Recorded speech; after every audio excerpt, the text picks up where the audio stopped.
সাধারণত প্রতি বছর এপ্রিল মাসে টিসিএস এর বার্ষিক ইনক্রিমেন্টের ঘোষণা হয়। তবে এবছর এপ্রিল ও জুলাই মাস কেটে গেলেও ইনক্রিমেন্ট হয়নি। অবশেষে সেপ্টেম্বর মাসে 4.5 থেকে 7% পর্যন্ত বার্ষিক ইনক্রিমেন্ট দেয় সংস্থা। সল্টলেকের অফিস পাড়ায় ঘুরে জানা যায় টিসিএস ছাড়াও বেশিরভাগ সংস্থাতেই এবছর ইনক্রিমেন্ট হয়েছে। তবে অনেক কর্মীর দাবি, আইটি সংস্থাগুলির কাজের চাপের তুলনায় ইনক্রিমেন্টের হার অনেকটাই কম। ফলে প্রকৃত লাভ হচ্ছে সংস্থাগুলির কর্মীরা সেই অর্থে উপকৃত হচ্ছেন না। টিসিএস সাধারণত এপ্রিল মাসে নিজের বার্ষিক ইনক্রিমেন্টের ঘোষণা করে, কিন্তু এই বছর এপ্রিল এবং জুলাই কোনো মাসে বার্ষিক ইনক্রিমেন্টের ঘোষণা কিন্তু হয়নি। এমনকি জুলাই মাসে 2% কর্মী ছাঁটাইও হয় টিসিএসে। তারপরেই সেপ্টেম্বর মাসে সুখবর, 4.5% থেকে 7% পর্যন্ত ইনক্রিমেন্টের সুখবর। আজ আমরা ঘুরলাম অফিস পাড়ায় এবং জানলাম বাকি কর্মীদের কি খবর, তাদের অফিসে কতটা ইনক্রিমেন্ট হলো এবং ইনক্রিমেন্ট ঠিক কতটা জরুরি একটি কর্মীর জন্য।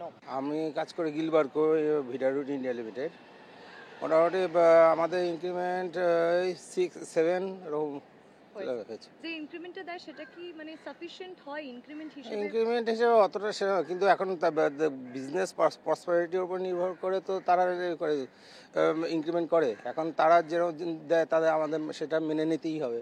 বেসরকারি সমস্ত ক্ষেত্রে চাকরির টার্মস খুবই কঠিন। টিসিএসে আমি বহু মানুষকে জানি, আমার বন্ধু বান্ধব আত্মীয় স্বজন যারা চাকরি করেছে, তাদের কোনো কাজের সময়সীমা বলে কিছু নেই। দিনের মধ্যে 18 ঘন্টা কাজ করে যাচ্ছে। বেশিরভাগ মানুষ মানসিক বা শারীরিকভাবে অসুস্থ হয়ে পড়ছে এই প্রেশার রাখতে গিয়ে।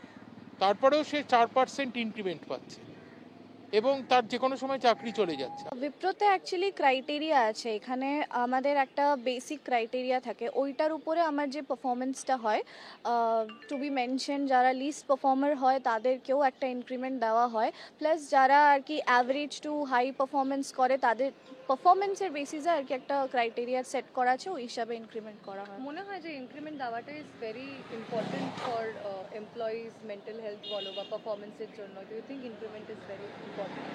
As an employee of course I think increment is really important. এটা আর কি একটা মানে একটা বুস্ট, আমাদের এনার্জিতে একটা বুস্ট করে।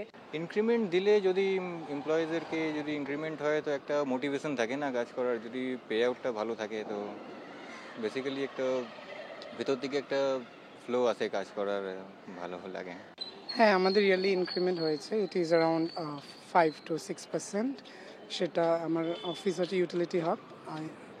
অ্যান্ড ইনক্রিমেন্ট তো হয়, মানে সেটা ভীষণ ইম্পর্টেন্ট আমাদের যারা মানে employee, because that is the only thing that we look after at the end of the day. We are look আপন যে আমাদের ইনক্রিমেন্ট দরকার, বিকজ বেসিক্স মানে একটা কোম্পানিতে একটা এমপ্লয়ি লয়াল থাকে based on the financial structure the company provides.